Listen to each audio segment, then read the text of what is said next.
जय गुरुजी संगत जी, आपका बहुत बहुत स्वागत है गुरुजी के इस चैनल पर, जिस पर हम उनकी प्यारी संगत के सत्संग शेयर करते हैं। अगर आपको भी अपने सत्संग हमारे साथ शेयर करने हैं तो आप डिस्क्रिप्शन में दिए गए व्हाट्सएप नंबर पर या तो ईमेल आईडी पर हमें लिखकर भेज सकते हैं। आपके सत्संग भी ज़रूर शेयर किए जाएंगे संगत जी के साथ। चलिए संगत जी, आज का सत्संग शुरू करते हैं। जय गुरुजी की, शुक्राना गुरुजी की संगत को मेरा जय गुरुजी। आज मैं आपको गुरुजी की पुरानी संगत का एक बहुत अद्भुत सत्संग सुनाने जा रहा हूँ। यह सत्संग एक अंकल का है। मैं गुरुजी के विषय में कोई जानकारी नहीं रखता था। एक दिन मेरे एक मित्र ने गुरुजी के बारे में बताया। प्रारंभ में तो मैंने उसकी बातों को हवा में उड़ा दिया, पर वह गुरुजी के सत्संग सुना रहा था। मैंने उसकी हंसी उड़ाई और कहा कि आजकल की आधुनिक दुनिया में ऐसा कहीं होता है, परंतु मेरे परिवार के सदस्यों को गुरुजी पर पूरा विश्वास था। मैं सेक्टर 56 गुड़गांव में रहता था। जब से मैं गुरुजी के संपर्क में आया, मेरा पूरा जीवन ही बदल गया। मैं उस दिन व उस क्षण को याद करके गुरुजी के चरण कमलों में अपना मस्तिष्क रखता हूँ। मैं उसी समय से गुरुजी का भक्त बन गया। मुझे अब उनके बारे में कोई शंका नहीं थी, क्योंकि हम गुरुजी से नहीं जुड़ते।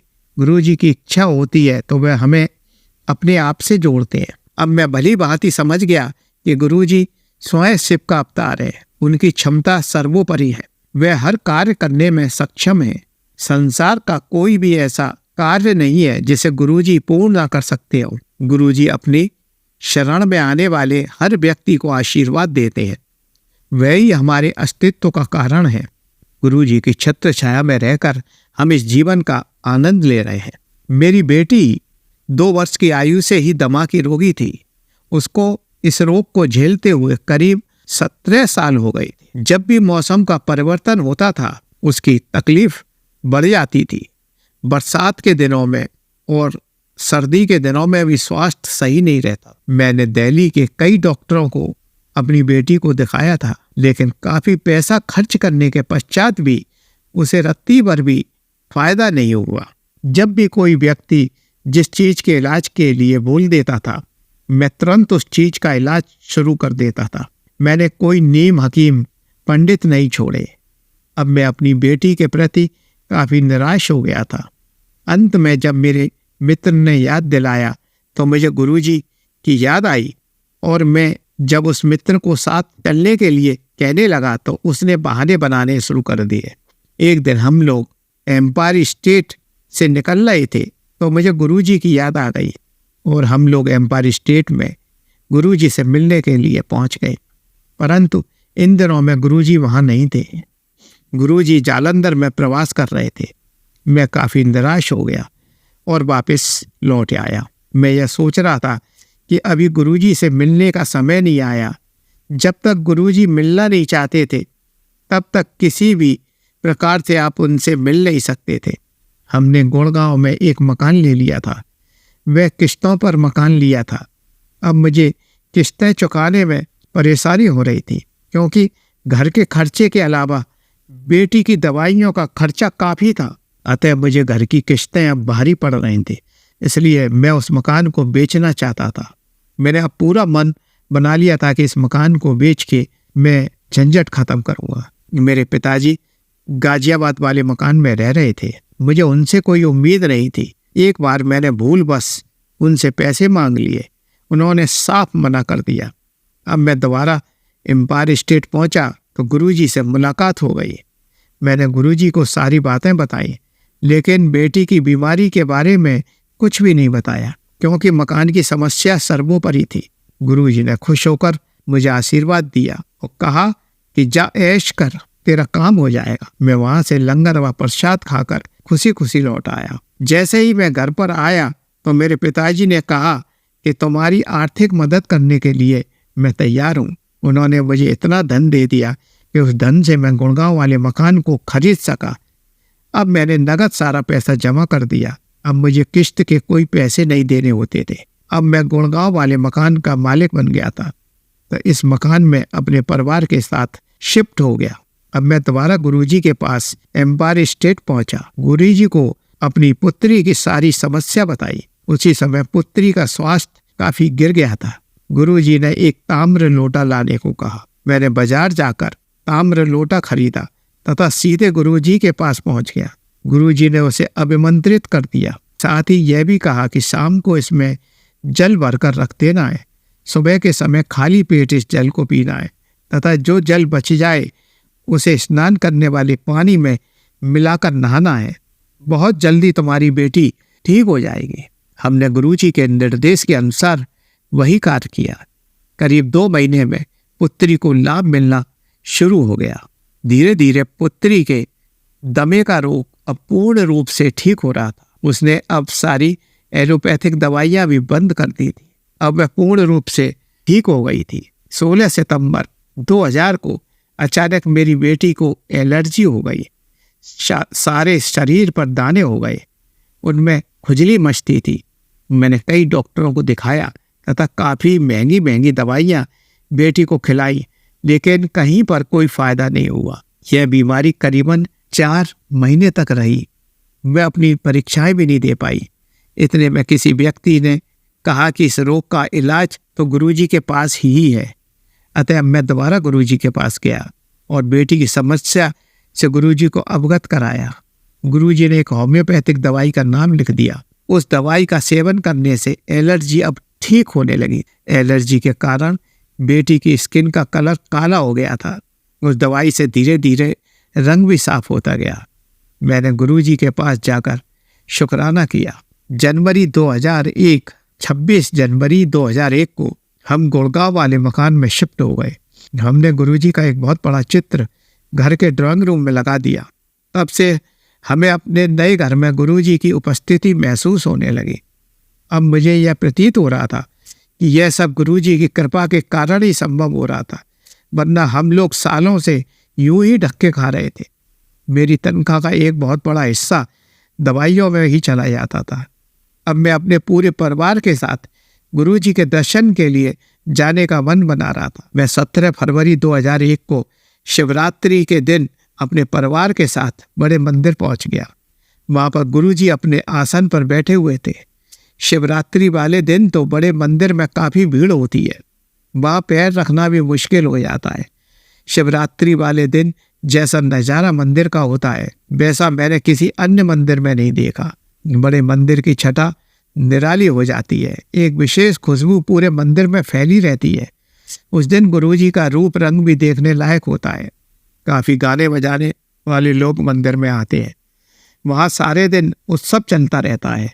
काफ़ी रात तक यह उत्सव चलता ही रहता है। मेरे को उस दिन लगा कि मैं अज्ञानता में गुरुजी पर विश्वास नहीं करता था। मैं कितना बड़ा मूर्ख व्यक्ति था। आज गुरुजी की वजह से मेरे कितने बड़े बड़े काम सिद्ध हो गए हैं जिनकी मैं कल्पना भी नहीं कर सकता हूँ।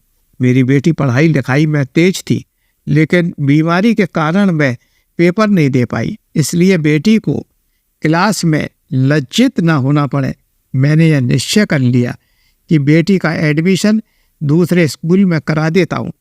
मैंने गुरुजी से इस विषय में प्रार्थना की, तब जाकर उसे एक विद्यालय में कॉमर्स क्लास में एडमिशन मिल गया, जबकि मेरी बेटी साइंस की स्टूडेंट थी। उसे साइंस क्लास में एडमिशन नहीं मिला। गुरुजी की कृपा का यह असर हुआ कि उसी विद्यालय की प्रिंसिपल का फ़ोन मेरे पास आया कि हम आपकी बेटी का रिटर्न लेना चाहते हैं। यदि आपकी बेटी एग्ज़ाम में 80% मार्क्स ले आती है तो हम उसका एडमिशन साइंस में करवा देंगे। बीच में गर्मी की छुट्टियां भी पड़ रही थी। उसने छुट्टियों में एग्ज़ाम की तैयारी कर ली तथा रिटर्न क्वालिफाई किया तो गुरुजी की कृपा से उसके 90% मार्क्स आए। अब प्रिंसिपल विवश थी उसका एडमिशन करने को। इस प्रकार उसको साइंस सब्जेक्ट मिल गया। गुरुजी की कृपा से हमारे सारे बिगड़े काम बनते चले गए। गुरुजी अपने अनुयायियों पर एक प्रकार से कृपा करते हैं। हमें गुरुजी को कुछ बताने की जरूरत नहीं, उन्हें स्वयं से ज्ञात होता है। नवंबर 2001 में गुरुजी पंजाब चले गए। मैं हर सप्ताह एम्पायर स्टेट जाता रहा। मार्च 2002 में गुरुजी मुझे ड्रीम में दिखाई दिए। उन्होंने मुझे 14 अप्रैल 2002 को आने को कहा। इसके बाद मैं एम्पायर स्टेट नहीं गया। 14 अप्रैल को एम्पायर स्टेट पहुंचने पर पता चला कि गुरुजी कल ही आए हैं और मुझे आसानी से उनके दर्शन हो गए। आने के बाद यह पता लगा कि पहली संगत है हम जिसमें कि मैं जुड़ा हुआ था। गुरुजी के स्वप्न वास्तविक घटनाएं होती है। अब गुरुजी में हमारा विश्वास दृढ़ हो गया था। अब मैं दोबारा उनके स्वप्न का इंतजार करने लगा। अगस्त 2003 में मैं काफी परेशानी में चल रहा था। मेरे डिपार्टमेंट वाले मुझे पदोन्नति नहीं देना चाहते थे, अतः मैं नई नौकरी ढूंढने लग गया। मेरा रिटर्न ठीक हो जाता था, लेकिन साक्षात्कार के समय किसी न किसी बात पर मुझे निकाल दिया जाता था। हर बार ऐसा ही हो रहा था। अब मैं काफी परेशान हो गया था। आर्थिक परेशानियां मुझे घेरे हुई थी। अतः सितंबर 2005 में मैंने काफी साहस बटोरकर गुरुजी से प्रार्थना की तथा सारी बातें बताई। मेरी प्रार्थना सुनकर गुरुजी जोर से मुस्कुराए और बोले, तू पैसे दा की करेगा, तू मेरे कौन आ जा। वहीं पर गुरुजी के एक अनन्य भक्त सिंगला जी भी खड़े हुए थे। उन्होंने गुरुजी से कहा कि गुरुजी अभी तो इसकी 2 लड़कियों की शादी करनी है, अभी ये फ्री कहाँ है। तब गुरुजी ने कहा, जा ते फिर पैसे कमा ले। इसके 1 हफ्ते बाद ही मुझे एक MNC कंपनी से बुलावा आ गया और मुझे मेरी आशा से भी ऊपर की नौकरी मिल गई। तनख्वाह भी काफी अच्छी थी। गुरुजी को मेरा पूरा सपोर्ट था, इसलिए यह नौकरी मेरे को ब्लेस की थी। मैं कृतज्ञता से भर गया। उस समय गुरुजी का शुक्राना किया। मेरे पिताजी 79 वर्ष के थे। जुलाई 2005 में पता लगा कि उनको प्रोस्टेट कैंसर है। उनका ऑपरेशन हुआ। इसी अवधि में उन्हें हार्ट अटैक भी पड़ गया और उनकी एंजियोप्लास्टी हुई। इन दोनों रोगों के कारण ऐसी स्थिति बन गई कि जिस पर कंट्रोल नहीं हो पा रहा था। मेरे पिताजी अब जीवन मरण के चक्र से जूझ रहे थे। मैंने तुरंत गुरुजी से निवेदन किया। हालांकि मेरे पिताजी गुरुजी को मानते नहीं थे, ना ही कभी एम्पायर स्टेट गए। जब मैंने उन्हें गुरुजी की महानता के बारे में बताया तो वे गुरुजी के दर्शन के लिए एम्पायर स्टेट जाने को राजी हो गए। 2005 के अंत में हम उन्हें एम्पायर स्टेट ले गए। हमने उनकी प्रॉब्लम के बारे में कभी नहीं बताया था। गुरुजी ने पिताजी को देखा और कहा कि मेरा तो मंत्र जाप है, वह किया करो। मेरे स्वरूप को अपने कमरे में लगा लो, जल्दी ठीक हो जाओगे। हमने वैसा ही किया। अब पिताजी गुरुजी के स्वरूप के आगे मंत्र जाप करते रहते थे। धीरे धीरे उनकी सारी औषधियाँ बंद हो गई। उनके सारे परीक्षणों के रिजल्ट नॉर्मल आए। उनके स्वास्थ्य में काफी सुधार आया। अब वे पूर्ण रूप से ठीक हो गए तथा गुरुजी के भक्त बन गए। अब नियमित बड़े मंदिर में हर प्रोग्राम में जाते थे। इसी प्रकार गुरुजी ने मेरे तथा मेरे परिवार पर अपनी कृपा दृष्टि रखी। बस मैं अभी सत्संग को यही विराम दे रहा हूँ। जय गुरुजी, शुक्राना गुरुजी। चलिए संगत जी, अब अगला सत्संग सुनते हैं। जय गुरुजी, शुक्राना गुरुजी। मुझे गुरुजी ने 7 सत्संग करने को बोला है। आज जन्माष्टमी पर एक बाबा आए थे जो आटा मांगते हैं। वो राधे राधे बोल रहे थे। मैंने उनको पैसे दे दिए। ऐसे बोलते हैं कि गुरुजी आते हैं। फिर मैंने तुरंत YouTube खोला तो सबसे ऊपर ये सत्संग आ रहा था कि आज मैं तेरे घर आया था। मेरी मम्मी भी गुरुजी को बहुत मानती हैं। जब वो बाबा आए थे तब मम्मी पूजा कर रही थी, तो मम्मी ने तो गुरुजी को नहीं देखा। फिर मम्मी ने दीपक में फूल बनाने को बोला कि गुरुजी आप आए हो तो मुझे दीपक में फूल बनाकर इसका संदेश दो। और उसके बाद संगत जी, अब विश्वास मानिए, दीपक में गुरुजी ने मम्मी को भी दर्शन दिए। जय गुरुजी, शुक्राना गुरुजी। ओम नमः शिवाय, शिवजी सदा सहाय। ओम नमः शिवाय, गुरुजी सदा सहाय। और जो अंकल मेरा सत्संग शेयर कर रहे हैं उनको और उनकी फैमिली को भी गुरुजी ब्लेस करें। जय गुरुजी। चलिए संगत जी, अब इन्हीं आंटी का दूसरा सत्संग सुनते हैं। जय गुरुजी, शुक्राना गुरुजी। ओम नमः शिवाय, शिवजी सदा सहाय। ओम नमः शिवाय, गुरुजी सदा सहाय। कल मैं बाजार गई थी कान्हा जी की मूर्ति लेने, तो रास्ते में मुझे एक कबूतर मरा हुआ मिला। उसे देखकर मुझे बहुत तरस आया। फिर याद आया ऐसे गुरुजी कष्ट काटते हैं।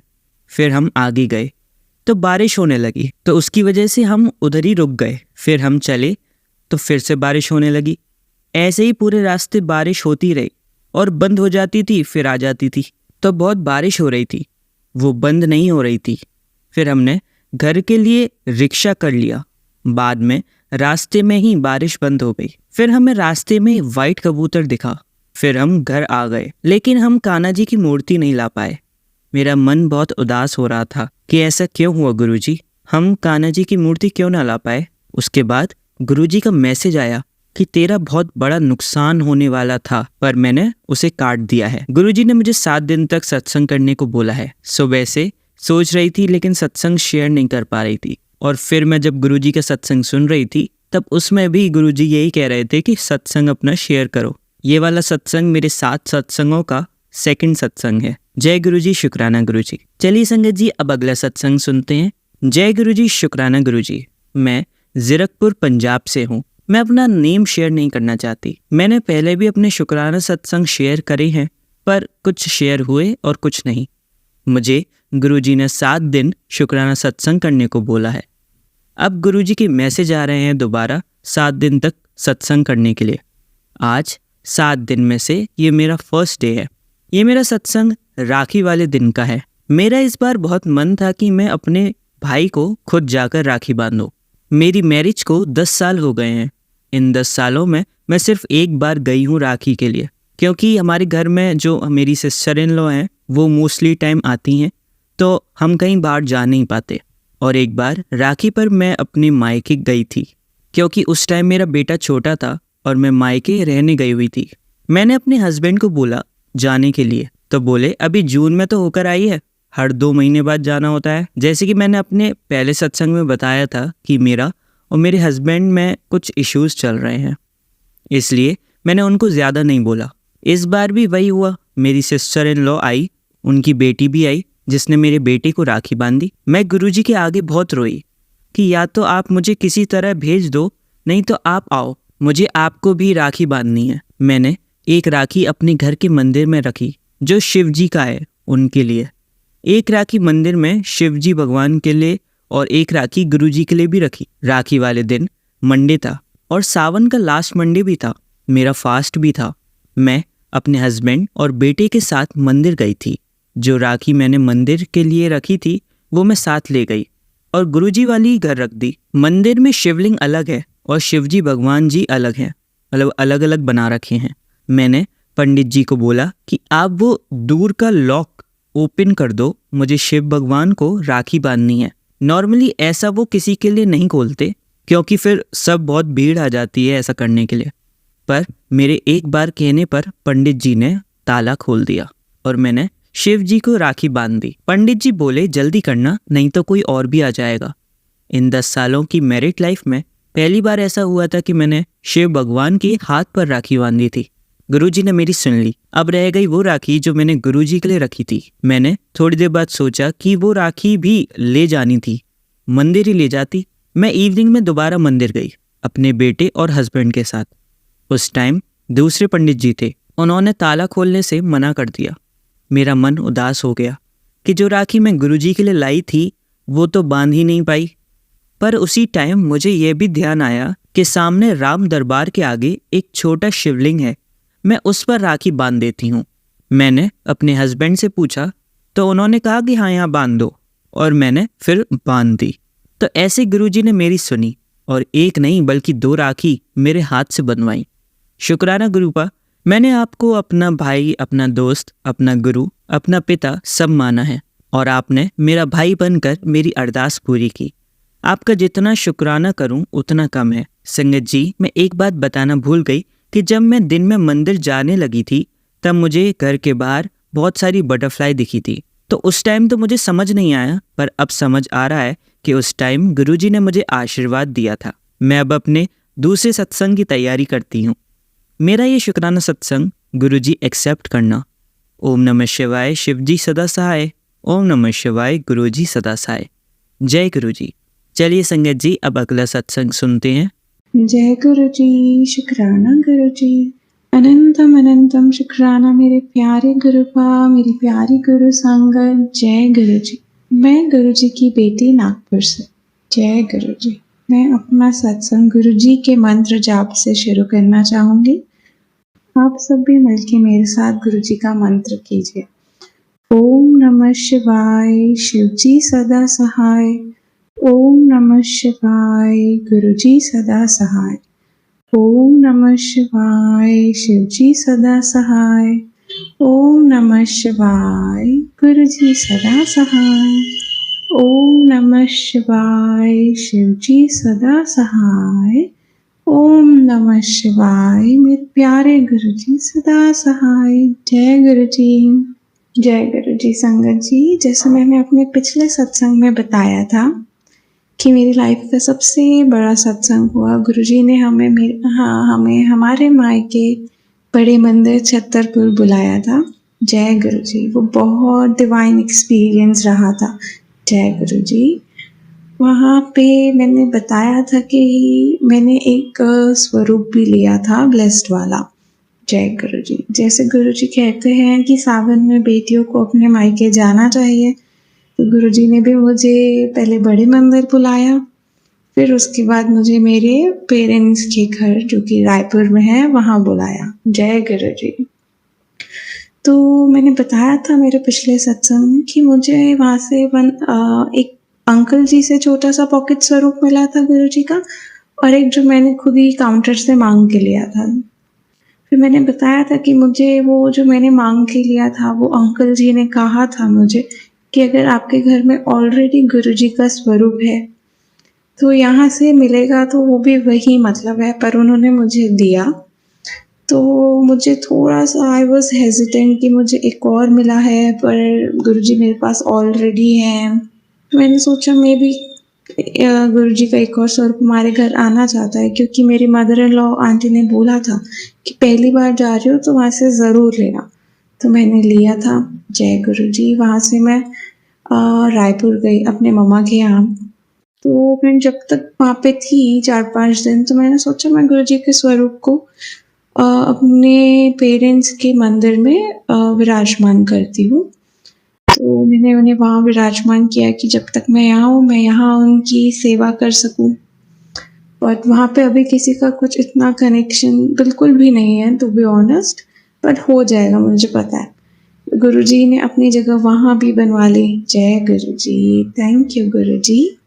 तो वहाँ पे मैं बिल्कुल सत्संग वत्संग तो सुन नहीं पा रही थी, पर जैसे ही गुरुजी का विराजमान किया मैंने, उस दिन मैंने कड़ा प्रसाद बनाया गुरुजी की आरती की। जय गुरुजी।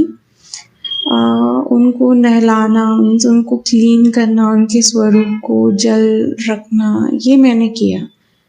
डिनर, लंच, ब्रेकफास्ट वाला मैं नहीं कर पा रही थी क्योंकि वो नहीं मानते और वहाँ में कुक भी नहीं कर रहे थे। सॉरी गुरुजी, बहुत बहुत सॉरी मेरे मालिक। पर मैं बहुत खुश हूँ कि उन्होंने मेरे पेरेंट्स के घर पे भी अपनी जगह बनाई है।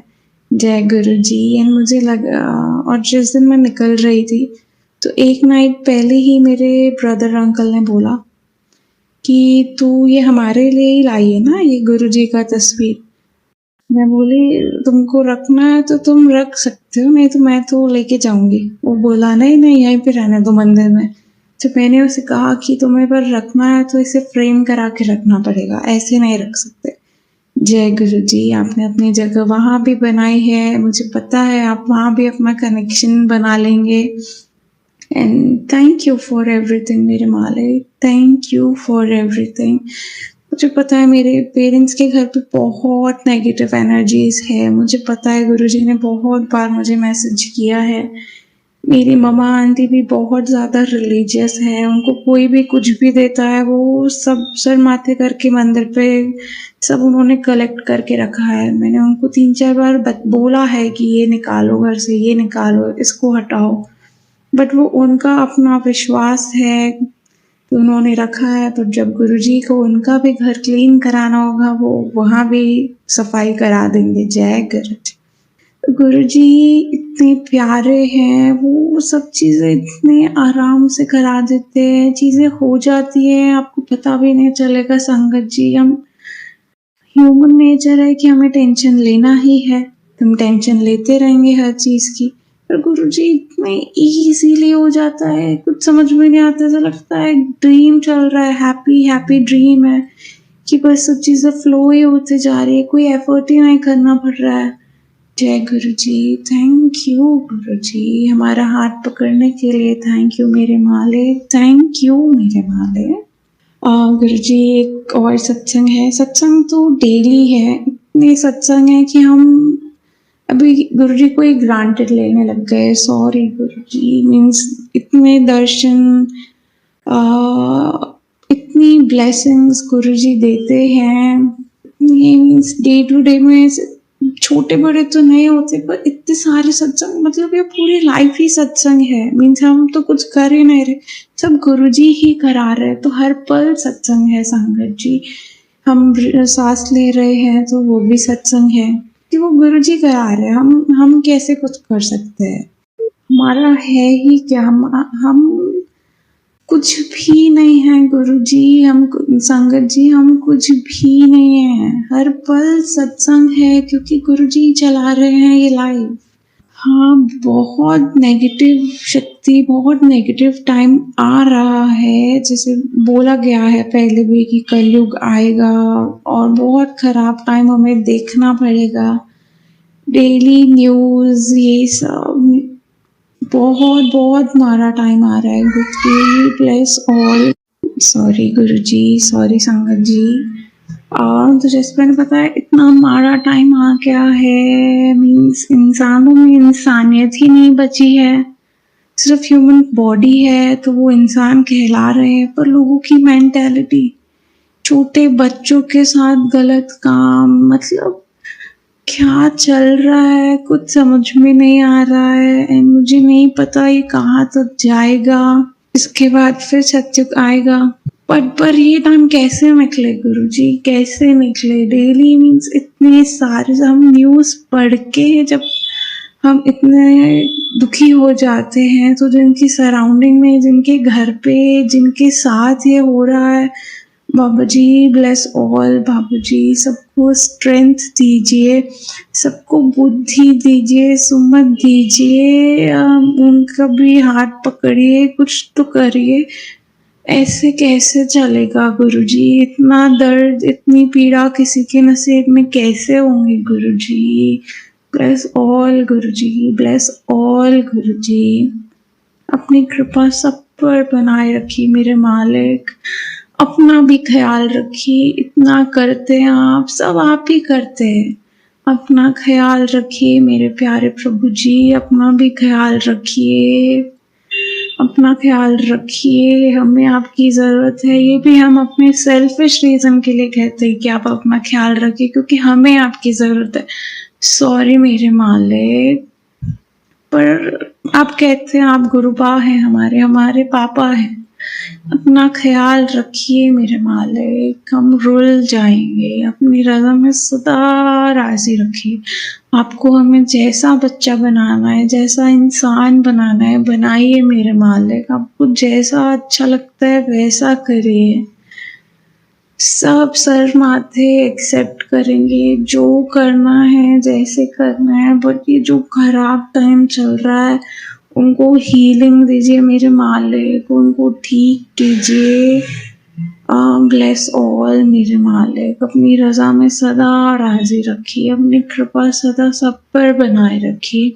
जो ये सत्संग सुन रहे हैं उनका भी कल्याण कीजिए, जो नहीं सुन पा रहे हैं वो भी एक दिन सुनेंगे, क्योंकि वो भी आपकी संगत बन जाएंगे। जय गुरु जी, सबका कल्याण कीजिए। जो अंकल जी ये चैनल गुरु जी का शुक्राना चैनल है, उनको भी बहुत बहुत शुक्राना कि वो मेरे सत्संग अपलोड करते हैं, टाइमली मुझे अपडेट भी करते हैं कि आपका सत्संग अपलोड हुआ है। थैंक यू अंकल जी, अपने चैनल पे मेरे सत्संग अपलोड करने के लिए। मैंने बहुत सारे दूसरे चैनल्स पे भी अपने सत्संग शेयर किए हैं, पर वो अपलोड नहीं हुए हैं, क्योंकि गुरुजी, शायद गुरुजी चाहते थे कि ये सत्संग ही मेरा मीडियम बने कि मैं अपनी संगत तक अपना सत्संग पहुंचा पाऊँ। जय Guruji, thank you Guruji, bless all Guruji, bless all Guruji. अपना ख्याल रखिए गुरुजी। धन धन गुरुजी, वाह वाह गुरुजी, बल्ले बल्ले गुरुजी, आई लव यू गुरुजी। मैं गुरुजी की आज्ञा से अपने अगले सत्संग की तैयारी में लग जाती हूँ। जय गुरु जी। आप सब भी मेरे साथ मिलके मंत्र जाप कीजिए। ओम नमः शिवाय, शिव जी सदा सहाय। ओम नमः शिवाय, गुरु जी सदा सहाय। ओम नमः शिवाय, शिव जी सदा सहाय। ओम नमः शिवाय, मेरे प्यारे गुरु जी सदा सहाय। ओम नमः शिवाय, शिव जी सदा सहाय। ओम नमः शिवाय, मेरे प्यारे प्यारे प्यारे गुरुजी सदा सहाय। जय गुरुजी, शुक्राना गुरुजी। चलिए अब मंत्र जाप करते हैं। ओम नमः शिवाय शिवजी सदा सहाय। ओम नमः शिवाय गुरुजी सदा सहाय। ओम नमः शिवाय शिवजी सदा सहाय। ओम नमः शिवाय गुरुजी सदा सहाय। ओम नमः शिवाय शिवजी सदा सहाय। ओम नमः शिवाय गुरुजी सदा सहाय। धन्यवाद संगत जी, आपका दिन बहुत ही मंगलमय जाए। जय गुरुजी, शुक्राना गुरुजी।